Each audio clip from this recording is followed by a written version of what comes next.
Is my screen visible? Yes, ma'am, your screen is visible. Okay. You can go live. Yes, ma'am, you can start. Sure. So, good evening, everyone. Warm regards from Genova. Firstly, it's a pleasure to have all the esteemed faculty members on board for this interesting session of today's KT Live. So, without any further ado, I'll start with the introduction. We first have Dr. Shamran Sasidharan. Sir is a course director for today's event. Sir is a senior consultant neurologist and a group coordinator at KIMS Health with over 18 years of experience in stroke, epilepsy, neurocritical care, movement disorders, neuroimmunology, and neuromuscular disorders. Sir also leads the stroke unit, neurocritical care ICU, and multiple sclerosis clinic with extensive experience in acute stroke management. Sir conducts over 300 neurology outpatient consultations weekly. He has also completed advanced training, including DNB Neurology, Fellowship in Epilepsy from Cleveland Clinic, and also holds many esteemed other qualifications. Sir is also an active academician, researcher, and postgraduate mentor with major contributions in stroke, epilepsy, Parkinson's disease, neuroimmunology, and neuroinfectious disorders. Sir is also the recipient of the Gold Medal and Best Outgoing Student Award in MD Internal Medicine and the prestigious International Hay Grant Award for Neurological Research. We are so glad to have you on board, sir. Thank you so much for being a part of today's session. Thank you. Moving ahead, we have Dr. Arvind, who is the moderator for today's event. Sir is a consultant neurologist at Mary Queen's Mission Hospital since 2021 with an expertise in stroke, neuromuscular disorders, epilepsy, and cognitive neurology. Sir has completed his MBBS from Government Medical College in Thrissur and has also done DM Neurology from Madras Medical College and DNB Neurology, receiving comprehensive training in clinical neurology as well as neurological emergencies. So has an experience in the evaluation and management of acute stroke, neuromuscular disorders, epilepsy, and cognitive disorders. Sir is an active researcher with publications and presentations in stroke and neuromuscular disorders. Sir is also the gold recipient in the MD General Medicine and has won second prize for the best paper presentation at Shine 2020, recognizing his excellence in academics as well as research contributions. We are so glad to have you on board, sir. Thank you for being a part for today's session. Thank you. We have the very first speaker with us for today's event, Dr. Verghese Balan. Sir is a consultant neurologist at St. James Hospital, Thrissur since 2017, with extensive experience in neurology, general medicine, diabetology, as well as various clinical and medical education. Sir is an expertise in stroke management, epilepsy, sleep medicine, neurodiagnostics, and general neurology. Sir has also been instrumental in establishing and developing sleep medicine in polysonography services, including training sleep technicians and implementing quality improvement initiatives. Sir has completed advanced neurology training at the Jubilee Mission Medical College, Thrissur, with additional training in diabetology and internal medicine. Sir is also actively involved in medical education, clinical teaching, patient counseling, and multidisciplinary collaborations. Sir is recognized for his academic contributions, including multiple awards in scientific paper presentations, and also conducts actively public awareness programs on stroke, epilepsy, Alzheimer's disease, and other neurological disorders. We are so glad to have you on board, sir. Thank you for being a part for today's session. Next, we have Dr. Jayasankar as a speaker for today's event. Sir is a consultant neurologist and neurointerventionalist at the Amla Institute of Medical Sciences in Thrissur. Sir has independently performed over 300 diagnostic neurointerventions and 100 plus therapeutic neurointerventional procedures. Sir has an expertise in mechanical thrombectomy, carotid and intracranial stenting, cerebral angiography, aneurysm coiling, middle meningeal artery embolization, and neurocritical care. Sir has completed a postdoctoral fellowship in stroke and interventional neurology and also has specialized training in transidial neurointervention and was awarded the European Diploma in Ischemic Stroke Intervention. Sir has been internationally trained in advanced neurointervention through the Examen program in Prague and advanced endovascular neurosurgery training in Kazakhstan and is currently pursuing the European diploma in neurointervention. Sir has been an active contributor to clinical research and academic neurology with publications and presentations in stroke, neurointervention, cerebral venous thrombosis, myelopathy, and chronic subdural hematoma management. Sir is also the life member of the Society of Neurovascular Interventions and member of the Kerala Association of Neurology with active participation in many national and international neurointervention academic forums. We are so glad to have you on board as a speaker, sir. Really looking forward to an interesting case presentation. With this, I would like to hand over the session to Dr. Shamlal, and I would like to again thank all the faculty members from Team Gennova for being a part of today's session. Thank you. Thank you for inviting me to share the session. I think we will directly go to the topic. We will go to the first presentation. I think the first presentation is by Dr. Jayashankar.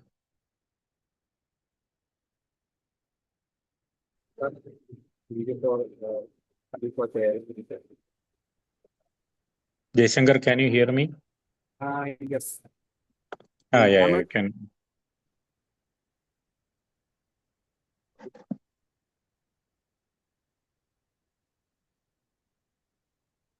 No? Yeah, Jayashankar, you can start with your presentation. Okay.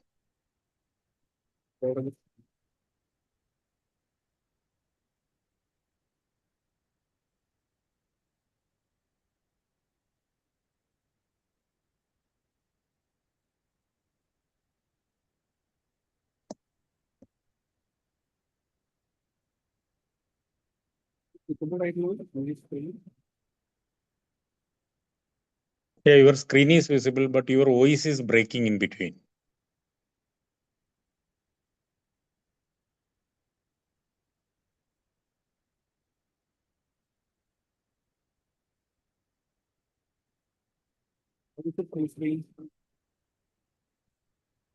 Yeah, Jayashankar, your screen is visible. So, I will start my presentation. Actually, these are a few, actually 3 cases. I will be going through them in fast. And the common thing is carotid dissected causing a large vessel block. So, I will go through few of the cases we came across in the last 1 year. And what we did with the case and how was the natural history and how those lesions responded to that we treat. And yes, we can go to the first case. First case is a 46-year-old man without any significant comorbidities, and he presented with a left-sided weakness with severe loss of power, that is a 2/5 power with gaze preference to right, and he was thrombolized from outside the hospital. At the time of thrombolysis, he was keeping thrombolysis window, and actually what happened is he improved a little bit. So they retained him there and waiting for some time, and after that, actually he worsened in severity, so he was referred for endovascular treatment because he was having a large stroke. So this was the MRI. This MRI was taken initially, maybe like 5 or 6 hours. So the impact was like right initiated with which is caudate nucleus, capsule, temporal lobe, frontal lobe. And there was mild flare changes and few hyperintense vessels in the right initiatory. So probably this is a large vessel stroke, and he was having severe deficit with the cortical signs. So he was referred, and at the time of arrival, it's already like 11 hours. So we did a CT because the time between the last MRI and the arrival was around 4 to 5 hours. So we did a CT, and we saw hypertonic in PSI, and we took him for DSA, and DSA was showing, as I have suggested, all cases are bisection. So we saw a plain state occlusion of mid cervical ICU. Proximal cervical ICU was normal. So it is not an atherosclerotic. So probably dissection. Probably dissection at this point of time. And we could see some irregularity in the vessel margin.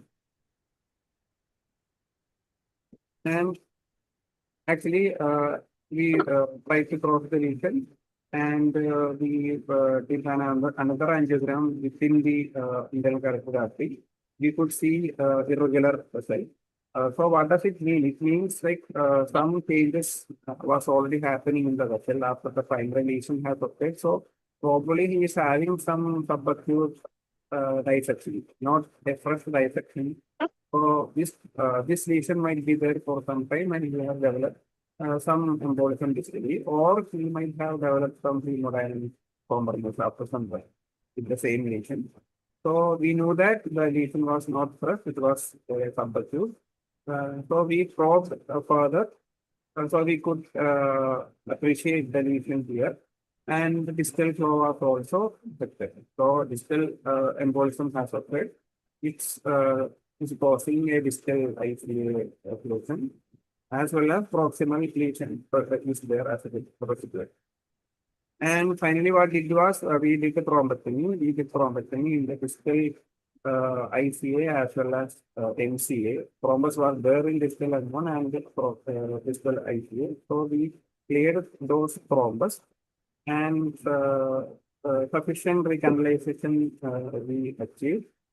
And then we came down once again. We took angiogram, was showing a flap along with the intraluminal filling defect, which was actually a thrombus. So the final result was we did thrombectomy for a patient who is having MCA thrombus and displaced thrombus with due to embolism from carotid dissection. And this dissection is having a large thrombus in that place, without obstructing the distal flow in this particular time. So we waited for some time, and we retake the angiogram. So filling was okay, but this thrombus persisted. So our final decision was to leave the thrombus there to medical management to slowly dissolve the clot. So actually we gave anticoagulation for some time, and we changed over to dual antiplatelet. Like around 2 weeks, we gave anticoagulation, then we gave antiplatelet without any further angiograms in that period. And outcome was good. Probably he was having good collaterals due to this chronic nature of lesion. Maybe due to that, outcome was fairly good. And this was the CT. Even though CT was showing some hemorrhagic changes, edema in the right part of the brain, the recovery was better. And this was the CT angiogram, which was done 3 months later. It is actually flipped image. This carotid is the one which we did thrombectomy. The other side also was having probably having the same problem, dissection, which eventually has evolved into pseudoaneurysm on both sides. So actually this patient is having this pseudoaneurysm right now. We haven't intervened. We are planning for intervention, but we may do, or we will wait for some time. That's the current status. Clinically, he is almost normal. He is doing his daily routine activities. So this is about the first case. Second case, he is again a male patient in his 40s. He's having right-sided weakness, transient right-sided weakness, and it improved. And after a week, he developed again right-sided weakness, slurred speech, and he was treated with the antiplatelet and atorvastatin. And after a few days of the second event, he once again developed severe weakness and aphasia, and he was evaluated further. So, scrutinizing his history, there was a history of trauma, just prior to the first event, when a heavy weight fell on his head, and he developed sudden neck pain following that. And all these events came after this event. So probably a dissection in a young patient has occurred. Actually, initial MRI images was not available to us. The second event, during the second event, MRI was taken, which was showing left MCA territory infarct, but MRI angiogram was not done. It is during the third event he was evaluated. So this is the initial CT. This CT is actually taken after we did the procedure, but immediately after the procedure. So the patient was not having any large score. That's what I want to show. So again, just like the first patient, this patient was having a carotid occlusion as the primary lesion. Just after the bifurcation, we can see a flame-shaped occlusion. So we can see that the wall of the lesion is very smooth. So probably he is having an acute, dissection. And we probed it. We could easily cross the lesion because the lesion will be very soft since it is an acute lesion. So we were able to cross the lesion very fast, and we could demonstrate a mid M1 bar distal M1 thrombus with another thrombus in two of the MCA branches. So two thrombus in M2 and a thrombus in distal M1. And we did thrombectomy for all the branches. We did thrombectomy for all the branches in 3 passes. And we came down to see the primary lesion once again. So what was happening is, yes, what was happening is we could inject the contrast, it will cross the lesion, but blood is not crossing because it was like a valve at the site of the lesion. So we could see here, we could see the contrast staining undergone subtraction because it was static contrast collection. So what was our conclusion was like there was a valve-like lesion, residual lesion in the carotid. So the blood is not crossing that. So virtually it was an occlusion. So we waited for some time and we could see thrombus formation just distal to the lesion. So we gave some tirofiban and we dissolved that clot and we did stenting because the blood was not flowing. In the first case, blood was flowing with residual thrombus. In this case, blood was not flowing. So we eventually decided to do a stenting to prevent any further thrombus formation or thromboembolism. So this was not the ideal choice for stent. It was a coronary but soft stent. Coronary stent is actually balloon mounted stent. It has got a fixed diameter. That is one of the disadvantages. Okay, so after deployment of stent, we could actually demonstrate a continuous flow distal to the lesion, and we waited for some time, like 20 minutes, and we winded it. So at 3 months, the motor outcome was very good. He was walking, he was doing his all daily routine activities, but he was having motor aphasia. He was having some word finding difficulty. He can't speak so fast. Other things he can manage. So, and this was the lesion after 3 months. Not 3 months, it was already 4 months. So we could see the stent here. The distal part of distal vessel and proximal vessel has healed almost to a normal state. And so this is usually the natural history of dissection. Even if you don't do anything, it will usually heal. But if there is any continuous flow into the pseudolumen, it can develop pseudoaneurysm or stenosis and like that. So initial case, there was no indication to do a stenting in the first place. Patient eventually developed pseudoaneurysm, but it is very difficult to stent for that first case, and it is very difficult not to stent in this second case. So this was the second case. And third case was a diabetic patient, 65-year-old male. He presented with the right side weakness, word finding difficulty. But the NHS was 4. Actually, he was ambulant. Even though he was having a large territory, in fact, so a large areas is is having ischemia. Almost like both the branches of MC is affected.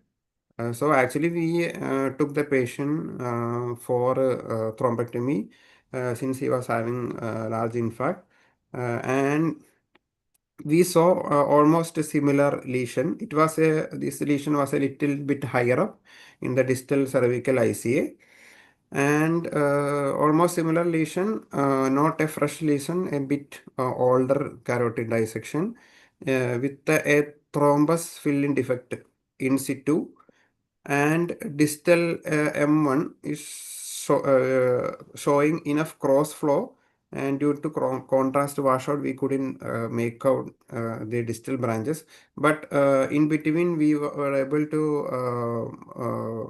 locate distal M1 thrombus.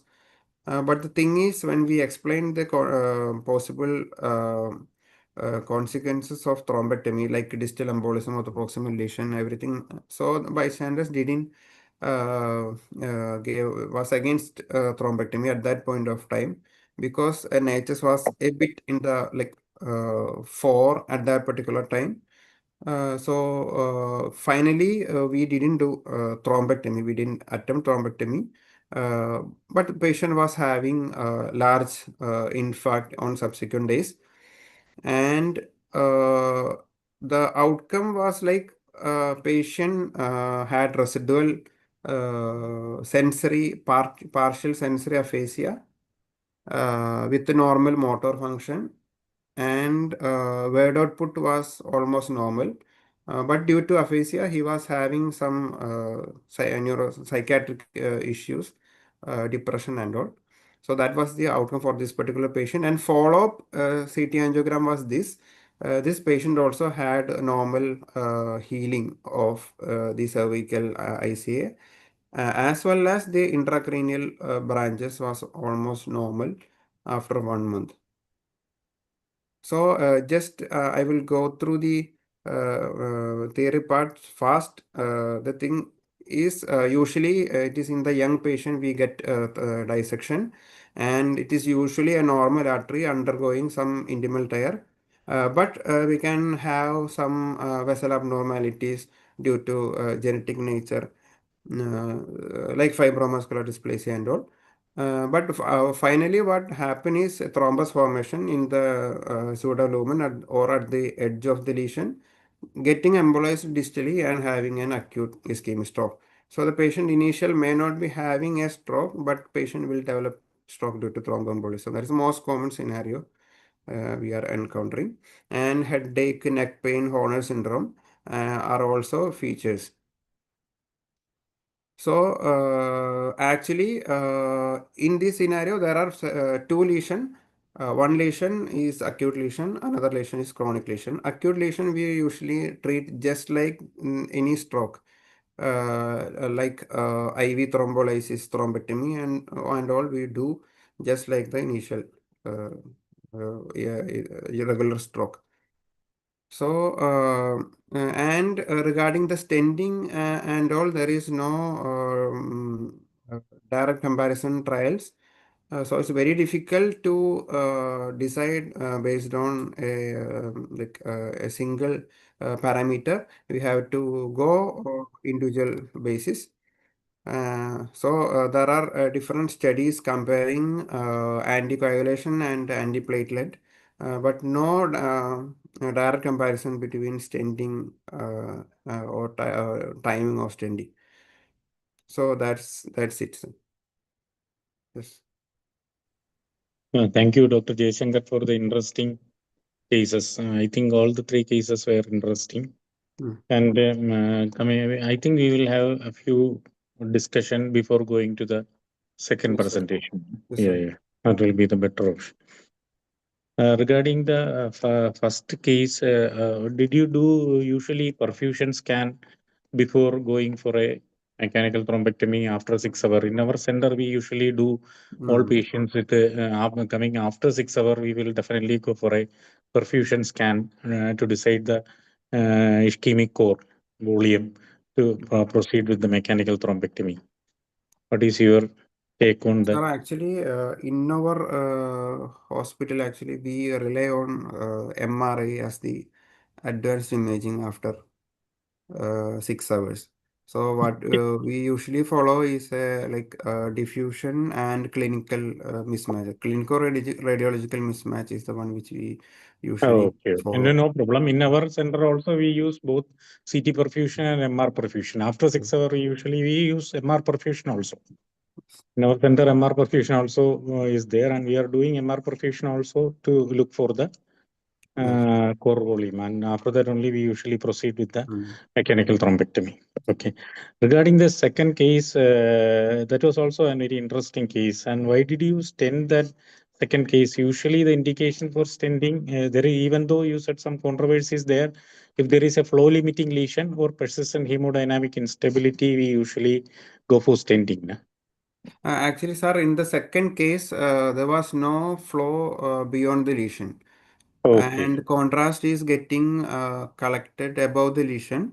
That's why I just showed the subtraction of the contrast. So that part is getting a white color, and we was able to demonstrate active thrombus formation within like 20 minutes. So we initially had to dissolve the thrombus with tirafiban, and we went for stenting to prevent further stagnation of blood. So it's basically a hemodynamic decision. Yeah, Hemodynamic. there was a flow That's the limiting reason. lesion was there. Yes. Okay. I think all these patients were young strokes. No? The third one was 60-year-old. 60 Initial years. 2 patients was 40, and second patient had definite history of trauma. And the Okay. first person had a bilateral lesion, which we actually missed in the first presentation. Only during follow-up CT scan we could demonstrate bilateral pseudoaneurysm. Okay. Nice cases, Jayashankar. Yes, thank you, sir. Good cases. I think Dr. Aravind is also there. Na? If you want, do you want to add something? Nice case, sir. Nice. Actually, we'll go for the next case, I think. Okay. Then we will go for the presentation by Dr. Varghese.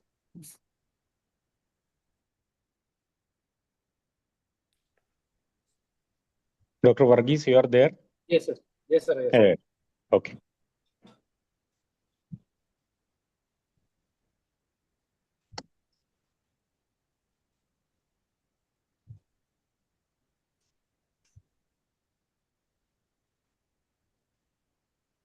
Sir, am I audible? Yeah, you are audible. You can. Sir, my case is a 74-year-old female retired teacher with acute onset history of weakness of all 4 limbs, slurring of speech over 4 days. So patient was apparently normal, then suddenly had acute onset of weakness of the right side of the body. She was seen grabbing a nearby chair for support as she was unable to maintain the posture properly. Then she developed difficulty in speaking. Her speech became slurred. She was unable to answer questions appropriately. Family members also noticed reduced responsiveness, inability to communicate meaningfully despite being awake. So there was a drooling of saliva, angle of mouth, along with deviation of angle of mouth to the left side. One history of involuntary passage of urine during the acute episode. Past history, nothing significant. Then there was no history of any vertigo, neck weakness, no neck stiffness, nothing like that. She has a history of hypertension, diabetes, coronary artery disease on regular medications, history of previous stroke in 2024. Then on physical examination, patient was having slight emotional lability. There was dysarthric speech. And cranial examination was showing involvement of the facial nerve. Motor system examination, she initially had right-sided weakness, and then on day 4, she is having symmetrical weakness of all 4 limbs.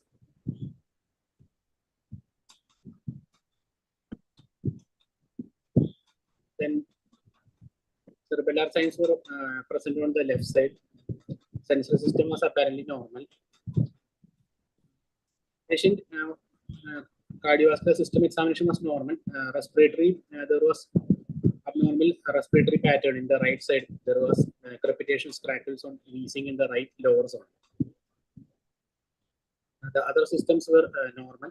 So a 74-year-old female, known case of hypertension, diabetes, CAD, previous history of stroke with sudden onset right-sided weakness, blurring of speech, impaired responsiveness, drooling of saliva, with one episode of urinary and fecal incontinence followed by drowsiness and weakness of all four limbs. So the MRI was done. So which showed multiple infarcts. That is the 333 sign, bilateral frontoparietal, bilateral cerebellum, and also a contrast MRI was done, which also showed enhancement of the left cerebellar lesion. So basically, I just want to present this case. Initially, everyone thought it as a case of AF with cardioembolic stroke, but her pro-BNP cardiac evaluation was all normal. So it was a multiple infarct in 3 territory, and finally she had a lesion in the right lower zone of the lung. So it was a case of malignancy causing stroke. So coming to the malignancy associated strokes, it is like 6 times more than AF and hypereosinophilic conditions. So the Trousseau sign.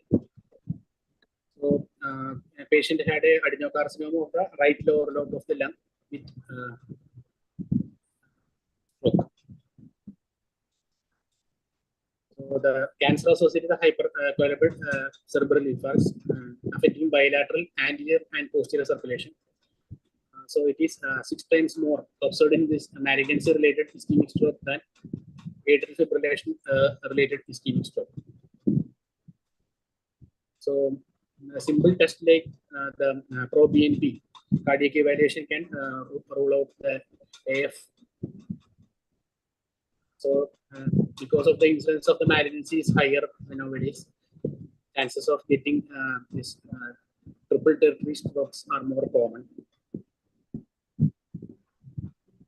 So depending on the clinical examination, the patient had a primary, probably from the right lower lung with mets to the bone, brain and liver. So the mechanism is the activation of the CAM by mucin secreting adenocarcinomas, release of tissue factor by cancer cells causing activation of factor 7 and 10, endothelial cell damage from procoagulant cytokines such as TNF alpha, IL-1, IL-6, causing bone membrane factor release, platelet activation, protein C inhibition, intravascular lymphomatosis, and increased viscosity. So this is a case of a 3 territory sign. So almost all cases, initially we always think of atrial fibrillation as a case of cardioembolic stroke. So this is simple test like the pro-BNP and D-dimer can differentiate, and this is associated with stroke with malignancy. Thank you. Thank you, Dr. Varghese. You got only one case or some more cases? Yeah, only are one there? case. Oh, okay. Yeah, this is a good case because 3 territory sign was described recently only, maybe a few years back. I think we had a series of cases presented and published also from our center in Trivandrum, and multiple acute infarcts in two anterior and one posterior with diffusion restriction is always you should have to work up for underlying malignancy. But I think what is the significance of pro-BNP and D-dimer you were mentioning? Atrial fibrillation, pro-BNP can be raised. So that can be. Okay. And then D-dimer? D-dimer malignancy related can be raised. Okay. Okay, but I think any patient with 3 territory sign, you should go for a PET scan. What we usually do is any patient with a 3 territory sign stroke, we usually go for a PET scan because otherwise there is a high chance we will miss. And always do for a cardio embolic stroke workup also, because a 3 territory sign like presentations is usually seen. The commonest is thrombophilia due to malignancy. Second one is cardioembolic. Cardioembolic is always possible. Then it can be vasculitis. So many other thrombophilias all can produce these things. But I think in all patients with the 3 territory sign, definitely we should go for a PET scan to rule out an underlying malignancy. Okay, it's an interesting case. Thank you.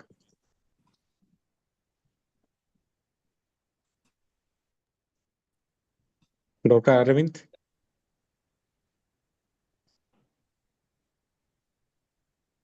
So you are on mute.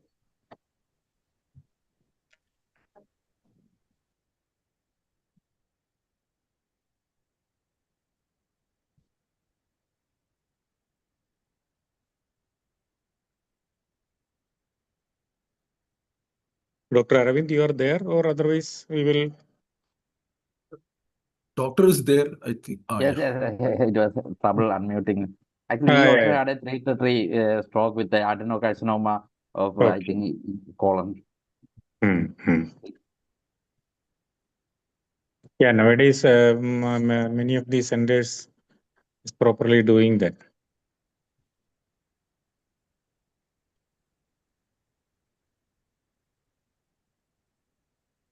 Yeah, so we, Shall we wrap up? yeah. Yeah. If no more discussion, I will hand over the mic to the organizing team. Yes, sir. Sir, yeah. On behalf of Gennova, thank you all for your and this is a very right way to start a week under Dr. Shamlal being a course coordinator and Dr. Jayashankar and Dr.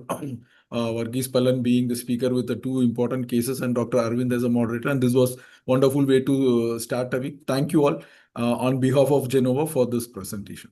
And good night. Good night. Thank you. Thank you. Thank you. Thank you.